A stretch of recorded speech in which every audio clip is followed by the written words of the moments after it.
maintenant que tout le monde a remis ses cervicales d'aplomb.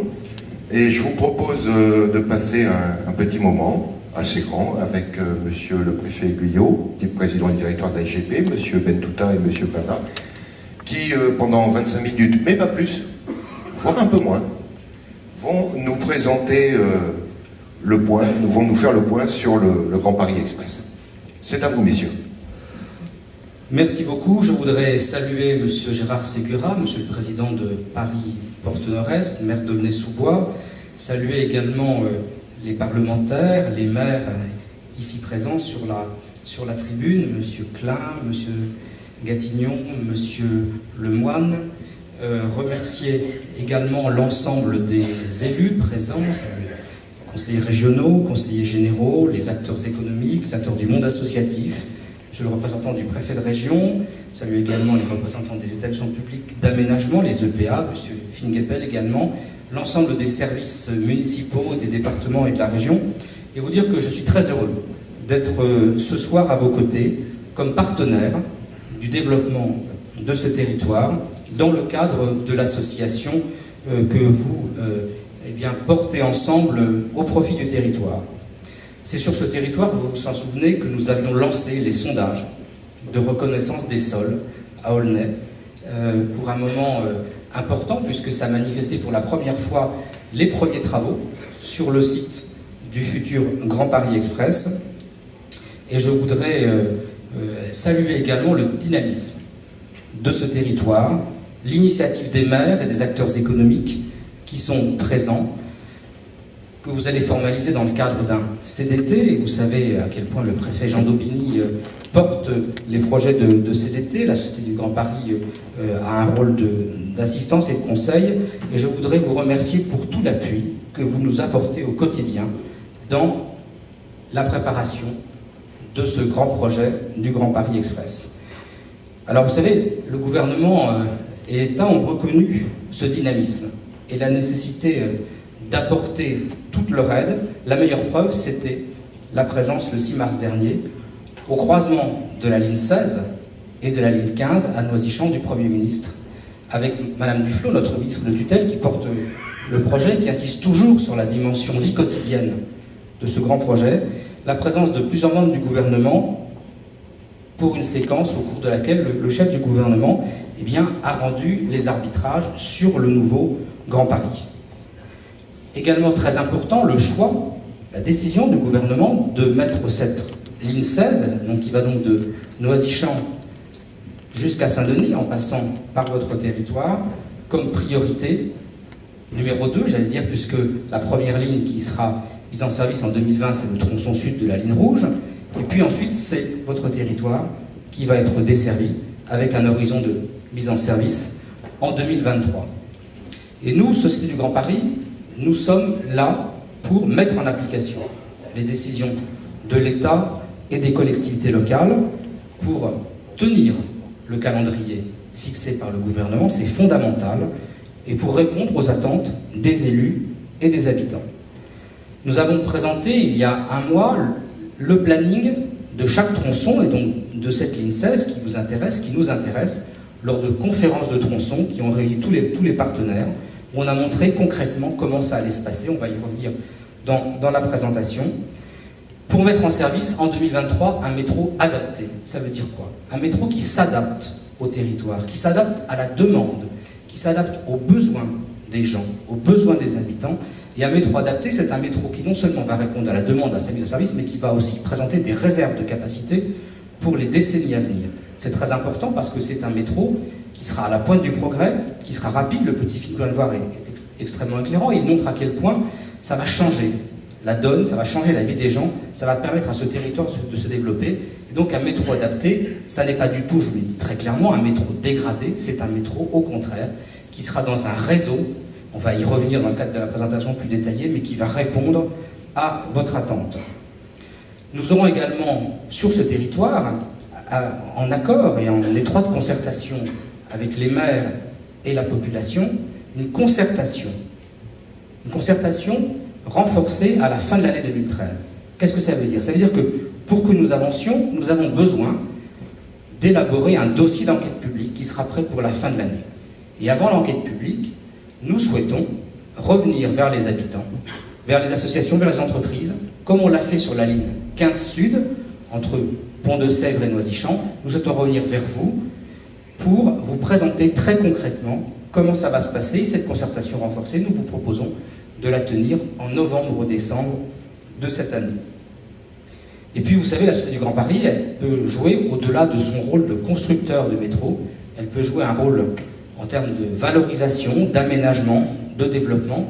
Si l'État et les collectivités le souhaitent, bien évidemment, il y a des EPA qui existent sur le territoire et l'objectif est de travailler en complémentarité. Donc c'est si on a besoin de nous, avec un certain nombre de communes, eh bien nous le faisons. Je voulais vous dire que aussi, nous sommes à votre disposition sur ce point. Voilà, c'est quelques éléments d'introduction et puis on peut peut-être entrer dans le vif du PowerPoint. Je vais me mettre sur le côté et ça sera plus pratique.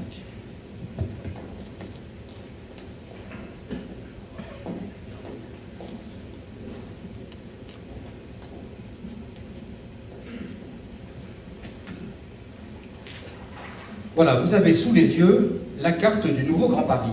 Cette carte, elle figurait dans le dossier du Premier ministre. Elle a été établie par la Société du Grand Paris. Et vous voyez, en violet clair et foncé, eh bien, le réseau du Grand Paris Express, ce nouveau métro qui va être construit, et puis, en grisé et en bleu, les lignes existantes ou les lignes des réseaux de transport actuels, RER, Transilien, métro, tramway, qui vont être prolongés. Parce que c'est quoi le nouveau Grand Paris, du point de vue des transports? Le nouveau Grand Paris, c'est, dans un seul et même projet, un investissement considérable dans les transports en Île-de-France, avec d'un côté l'amélioration des transports du quotidien, 7 milliards d'euros qui vont être engagés d'ici à fin 2017, et de l'autre côté, le Grand Paris Express, 25 milliards d'euros qui vont être engagés d'ici à la fin 2030. Alors, slide suivante, vous voyez cette fois-ci le détail, secteur par secteur, année par année, des décisions qui ont été prises par le Premier ministre. Et on voit bien que pour ce qui concerne votre territoire, c'est en 2023 que la ligne 16 sera mise en service. En 2017, on aura la prolongation de la ligne 14 qui est réalisée conjointement sous maîtrise d'ouvrage du STIF et de la RATP. On y participe à hauteur de 30%. 2020, je vous ai parlé du tronçon sud de la ligne 15 entre Pont-de-Sèvres et Noisy-Champs, la Cité des Cartes. 2023, la ligne 16 qui vous concerne au premier chef, la ligne 14 prolongée au sud entre Olympiade et Villejuif, et puis la ligne 18, la ligne verte, qui commence à être en service entre Massy et le plateau de Saclay. 2025, on poursuit, on boucle à l'ouest, avec la 15 entre Pont-de-Sèvres et Nanterre. On continue au nord avec la ligne 17, qui part de Saint-Denis et qui s'arrêtera là pour l'instant au triangle de Gonesse. Et puis, on poursuit à l'est la ligne 15 entre Saint-Denis et Rosny-Bois-Perrier. 2027, on boucle cette fois-ci la rocade de la ligne 15 entre Nanterre et Saint-Denis. Au nord, sur la ligne 17, on poursuit entre le triangle de Gonesse et Charles de Gaulle. Et au sud, on poursuit entre Villejuif et l'aéroport d'Orly. Et sur la ligne 18, on boucle entre Massy et Orly. Enfin, 2030, on boucle complètement au nord jusqu'au Mesnil-Amelot, en Seine-et-Marne. On boucle à l'est la ligne 15 entre Rosny-Bois-Perrier et Champigny. Et on boucle la ligne 18, ligne verte, entre Saclay et Versailles. Les points qui ont été arbitrés par le chef du gouvernement, c'est l'interopérabilité entre les lignes. Ce mot un peu barbare, ça veut dire quoi? Ça veut dire que des trains peuvent circuler d'une ligne à l'autre. Donc on a un système intelligent qui permet d'éviter les ruptures de charge le plus possible pour les usagers. C'est la ligne 14 qui s'arrêtera bien à Saint-Denis-Pleyel. Donc elle fera Saint-Denis-Pleyel-Orly. De Saint-Denis-Pleyel partira un tronc commun pour les lignes 16 et 17, la ligne 16 qui vous concerne redescendant à l'est, au sud-est, à Noisy-Champs, et la ligne 17 remontant à Roissy, au Mesnil-Amelot.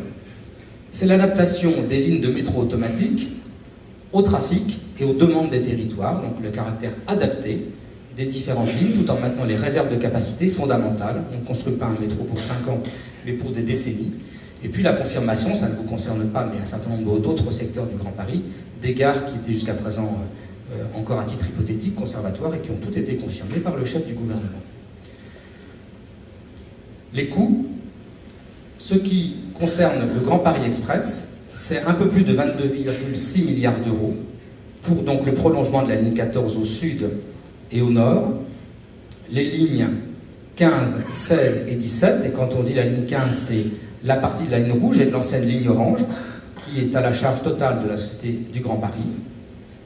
1,5 milliard pour le prolongement de la ligne 14 entre Saint-Lazare et Mairie-de-Saint-Ouen. Je vous ai dit qu'on en finançait 30% à la SGP, et une provision de 1,5 milliard pour l'adaptation des réseaux existants, c'est-à-dire les interconnexions entre le futur Grand Paris Express et les réseaux existants, RER, Transilien, lorsqu'il faudra redimensionner un certain nombre de gares, de quais, pour permettre d'accueillir les nouveaux flux de voyageurs. Nous participons aussi à hauteur de 30%.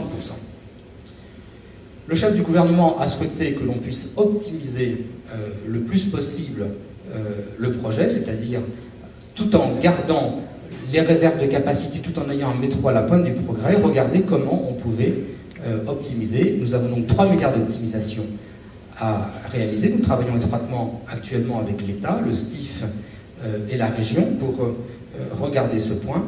Nous y reviendrons dans le courant de l'exposé, mais ça n'obère en rien la dimension réseau et la dimension capacitaire de l'ensemble des lignes, tout en veillant à la compatibilité avec le schéma d'ensemble. Le schéma d'ensemble, c'est finalement le dessin de l'ensemble des lignes que nous avons proposé, qui a été validé par décret en Conseil d'État, après avis unanime des membres de la Société du Grand Paris en 2011. C'est très important parce que le schéma d'ensemble, c'est aujourd'hui notre feuille de route. La Société du Grand Paris apportera une contribution exceptionnelle à l'amélioration des transports du quotidien, 2 milliards, 1 milliard pour le prolongement du RER E, EOL, qui partira donc de Saint-Lazare jusqu'à la Défense et ensuite jusqu'à Mantes-la-Jolie, et 1 milliard affecté également aux autres opérations du plan de mobilisation transport de la région.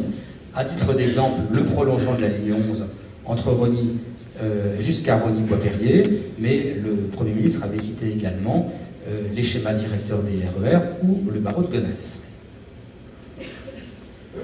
Voilà pour cette présentation générale. Je passe la parole à Nadir Bentouta, qui est en charge du département de la Seine-Saint-Denis, entre autres, et qui est directeur des relations institutionnelles à la SGP.